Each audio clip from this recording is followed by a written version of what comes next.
Hello, everyone. My name is Crystal Lucas Perry. I'm an actor in the National Black Theater's production of Hands Up.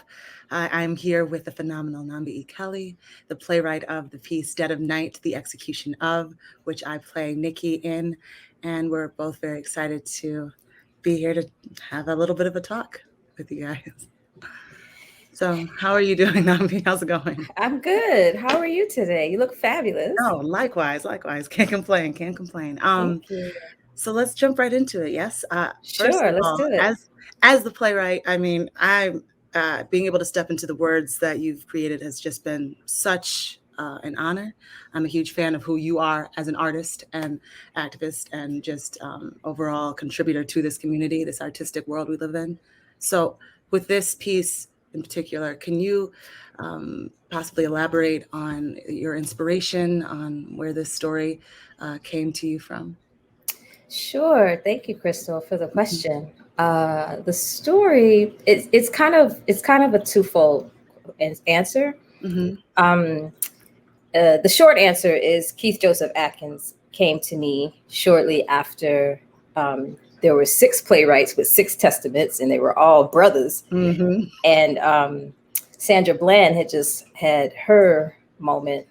Um, and he asked me if I had a story to tell. And I had already been sort of working on something loosely just because it was the moment. And I suddenly kind of realized, oh, wow, there's something that I have to say. And so I said yes. And then I kind of drafted it. And he was like, okay, but where's the story? I was like, that's the story. And he's like, oh, well. And so, but that's a good dramaturg, right? Because he knew that there were places in the storytelling that I was afraid to go. Mm. That's the short answer. The long answer, well, I guess it's another short answer, is it's based on a true experience that I had in my early 20s. And I was in a relationship with a white guy in Chicago that spilled out onto the street. And that was my experience of what happened. But the truth is, well, that's the truth. But the real truth is if I wrote this story today, if I wrote it in 10 years, the trauma factor was so thick that there are different details that come out at different times, depending on my level of healing from the incident. And so Keith saying to me, so boo, where's the story? was because he didn't know this, but subconsciously he was tapping into the trauma blocks inside of me that would not allow me to remember that. It actually was a protective measure. It was a protective thing. And like sometimes when I think about the details of the piece, like it was true. I used to walk past that police station on my way to the train, and that cop terrorized me, you know? So, it's just, anyway, that's the inspiration of where the piece came from in my experience, and then where it came from in terms of into a piece of art. But like, I'm not in my 20s.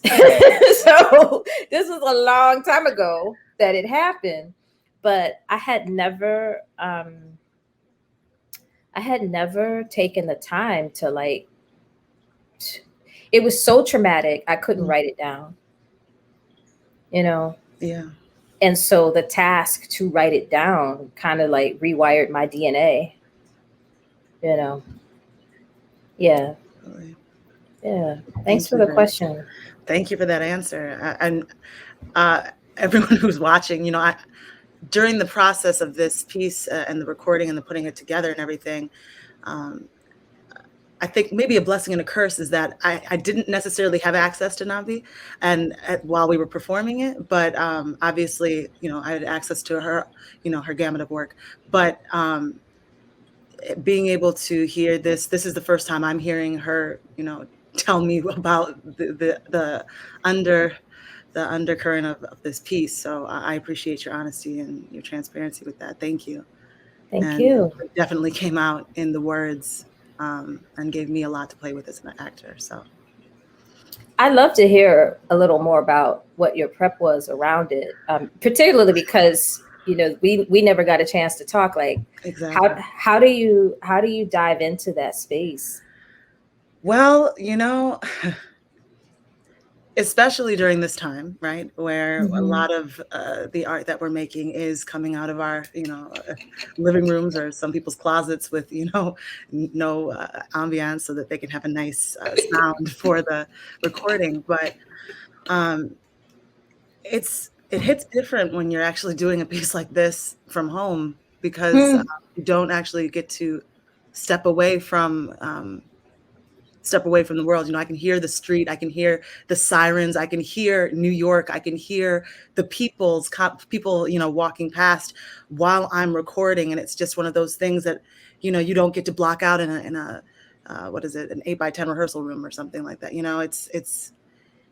It's so visceral and everything's all around you. And, um, there's nothing to turn off because there is no turning off the Hmm. world when you're doing a Hmm. piece like this and kind of going into a zone.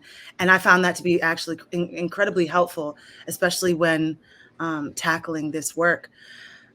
We were able to get together on a Zoom and read through all of the pieces. And like you mentioned, there were 6 before. So your contribution was the 7th, um, piece of the puzzle. But listening to each of the different stories within this piece, what was what we did was the person who was speaking turned their camera off, and we all kept our videos on in the Zoom, so we were all able to experience each other's reactions. Which is Wow. different, right? Because usually it's the person who's speaking keeps their camera on, and everybody else who's not speaking takes theirs off. So Jonathan, our director, created an experience within the experience itself, and Hmm. Wow. having all of these having all of these Black people in this space talking about these stories, talking about these realities. It made for me, obviously I'm speaking for myself, but it made for an instant connection with everybody in that room.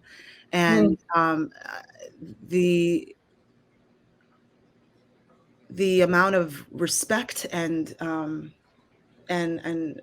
obviously trauma that we're bringing in and sharing, and it again, you can't turn it off, you don't want to turn it off. And part of how we are able to grow from things is to actually witness and be a part of it. And Hmm. as an artist, I'm always interested in finding ways to figure out what my art can do, how it can heal, how it can honor, how it can help, how it can teach. And when I come across a piece like this that you've put together, all I see are opportunities. And so that's kind of what Jonathan and I were finding out, was where can we push, where can we pull, where can we lean, and where can we lay, really, within the words, and keeping in mind that all you're going to see is whatever is around you, and the audio is what's going to be lifted in the space for you as you experience this piece. So we went very detailed into every breath, into every chuckle, into every Wow. and tried to be um as as intentional as possible, because again, the work lent for that. But Hmm.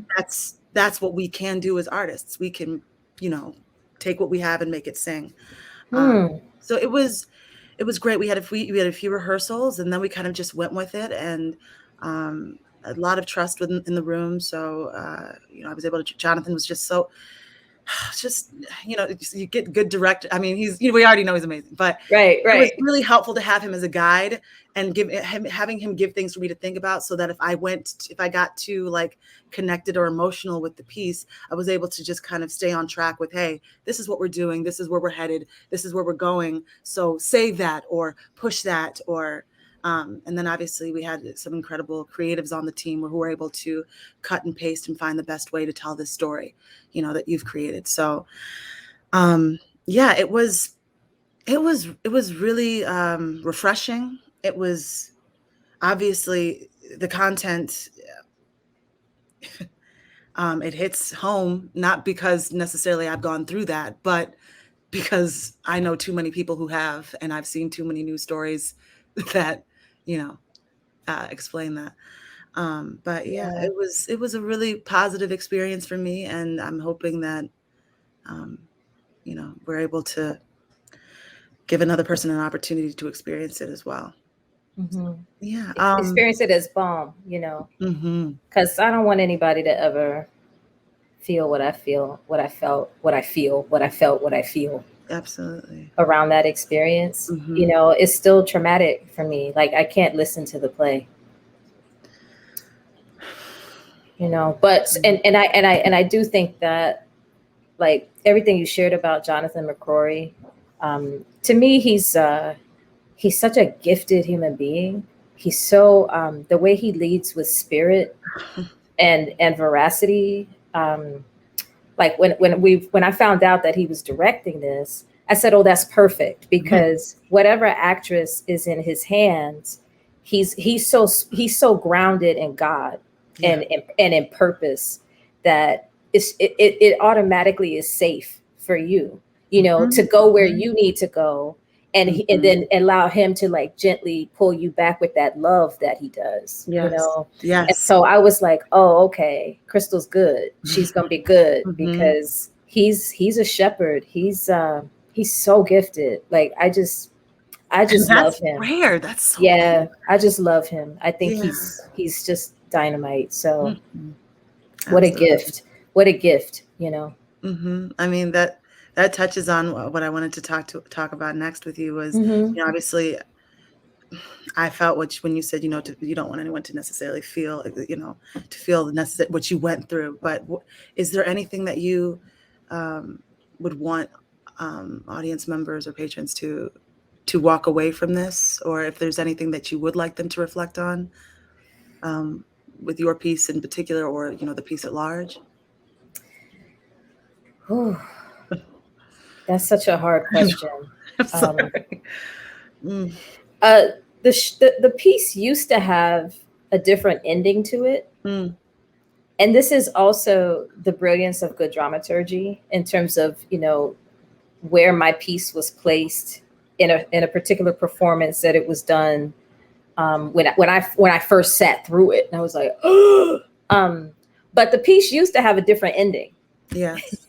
It used to have this whole different ending um, that kind of wrapped it up neatly in a bow. Because I didn't want people to just be left with, you know, the question mark and the buzzing. I wanted Mm, to provide some sort of resolution, even if it's not a resolution. mhm, And my brilliant dramaturg and director at the time, Keith Josef Adkins and Camilla Forbes, directed. We did a presentation at Brooklyn Museum or something, mhm. and they were like, "No, boo, no, no, you gotta cut it." And I was like, "But I want resolution. I don't want my people to walk out in chairs and Ah, chains." But they were right, you know, like you can't resolve it. yeah. You can't resolve it. And so when you ask me that question, like my heart wanted to make it okay and wanted to fix it. And my brilliant dramaturg director team at that time were like, no, because that's not real. Right. And Mhm. so what I want people to walk away with is the thing that I intended, which was I want you to be healed by taking that journey. And but I know that my lesson as a woman, as an artist, is that you can't control that. Yeah. The only thing you can do is have the courage to give it and let God do the rest, Mhm. you know? And so that was hard. And in terms of that, um, I feel unresolved, but it's because I'm in the midst of that journey as an artist, you know, of not making it okay for our people. Like, no, let's face this. We've been kind of like not facing this and not, you know, dealing with it as directly as we could, and then there are consequences to that, you Mm, know, for the next generation that they don't know what we already know, and right. then they face it and they're like, how come nobody told us, right? Tell the truth. Shame the devil. Tell the truth and shame the devil. And so that's my long-winded answer to that question. If it's an answer, it's not an answer, but it certainly is. It certainly is the truth. Yes, and guess what? It's unresolved, which is also hitting home too. This idea that you bring up of being, of not resolving things. It just, for me, it hits home. It makes sense that it can't be resolved because nothing is resolved right now. We're not at a place where we can rest on the cute tie bow of everything being a finished product. Like we're not there. There has been progress. There has been so much done, but there is still yet to be done. And it actually, hearing you talk about the resolution of things makes so much sense to me, and also speaks to your courage as an artist to do that, to leave something open so that someone else can get in, maybe, Well, I was kicking and screaming. It wasn't what I wanted to do. Hey, you did. We don't see the process. We just see the process. No, I hear you. Absolutely. And they were like, no. I know. Yeah. I was like, girl. But they were right. They were right. So it had nothing to do with my courage, but it did have to do with my surrender. Hey, I absolutely surrendered, yes, because what was clear to me based on my conversation with both of them was, this is larger than you, boo. So go fix it in your own life, right? But for this, this has to stand in a way that it's for everybody else. I love that. It's not yours anymore. And that's not what was said to me directly, but those are the lessons that I took from it. That's beautiful.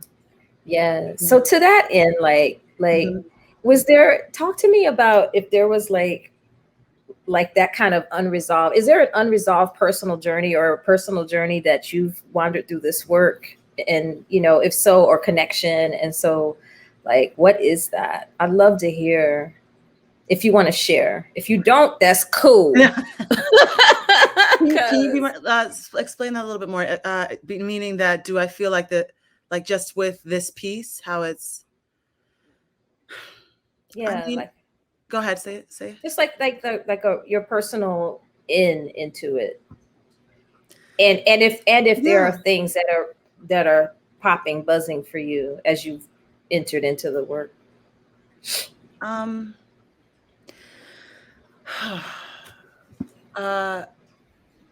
think one of the biggest things was realizing that, this is the only female perspective that we hear from in the piece. And I felt and feel, whether it's placed on me or not, I know I'm not the voice piece of every woman who has gone through something like this. I know that I'm not the spokesperson for, trauma at the hands of, the police. However, I do feel an extreme responsibility. And again, especially with how the piece ends, with just tying in these names, Cherise Francis and Reka Boyd and Miriam Kelley. I can't, it's not a play, it's not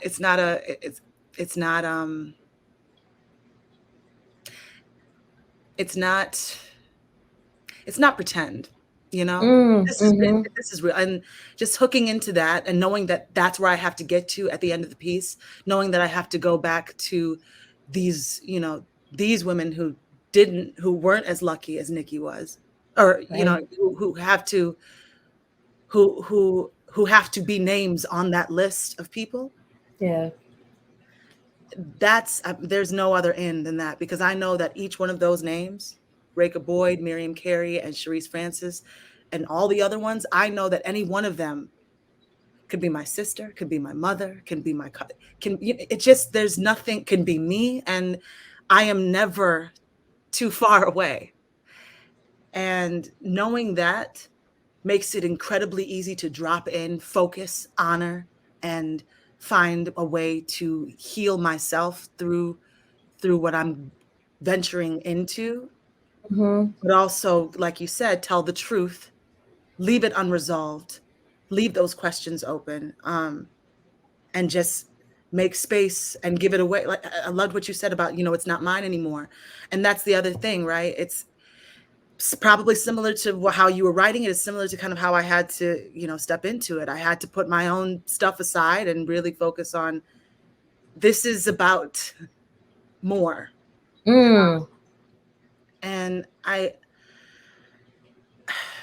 yeah, as someone who's tackled so many different kinds of theater and art and, and styles, I am always excited about the ones that are closest to me, because they're the ones that I have to put less spin on, the ones that I have to put sometimes not work, but effort into. And there's a certain kind of ease that comes with understanding that that could be me and not somebody that I'm just putting on for a production. Right. So I think just dealing with the reality of that makes me kind of find a way to enter into the space so that I can tell her story. Yeah. Speaking of healing and finding ways to, get through things, what are, especially during this time, Nambi, I'm so interested to know, as not just as a playwright, but just as, a being on this earth, how are you finding joy in the midst of all of this, and by all of this, take that whatever you'd like that to be, but just I'm interested in knowing how you are able to get through your day and what brings you happiness, and if you wouldn't mind sharing. It's a beautiful question. And I really appreciate the question, because Black joy, right? Right. Our ancestors dreamed us. That gives me joy. That in the midst of everything they endured, that they dreamed us, that they had the courage to dream us. That's never lost on me. Never. Right. And I know I have a little teary, but it gives me joy. That's good joy. That's, but also, I live across the street from a park. I love the park. I love sunshine, and there's a pond, and it's Morningside. So there's like a little swan over there, and there's all these cute little ducks. And I'm a runner, so I run in the mornings, and my run is meditation, like I think of it as matching my heartbeat with the heartbeat of the universe. I read that line in a book probably 20 years ago, and I was like, oh, that's so good. I have to steal that. And so I think about that. Matching my heartbeat with the heartbeat of the universe is my morning meditation. And that's that surrender piece of, this is larger than me. I'm part of this thing, not separate from it. I'm going to match this thing with what I see outside of me, because they're both beautiful and perfectly made.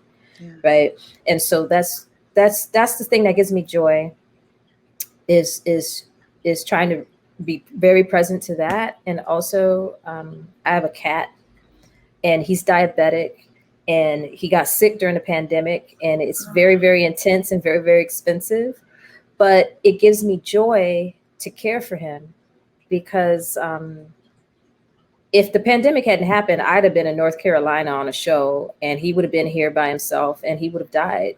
And so I'm very grateful that I was here, so I could look after him and be like, he don't look right, and take him to the vet and spend thousands of dollars. The cat needs a stimulus check. I digress. Anyway, I love being able to care for him. It helps keep me sane. And to be able to do that during the pandemic, when so many people I loved were sick and died, and so many people across the world, like the simple act of, filling up a syringe and giving this cat his insulin, it just kind of kept me human. And it kept me understanding that that this thing will end, and there's another side to it, and the cat will survive.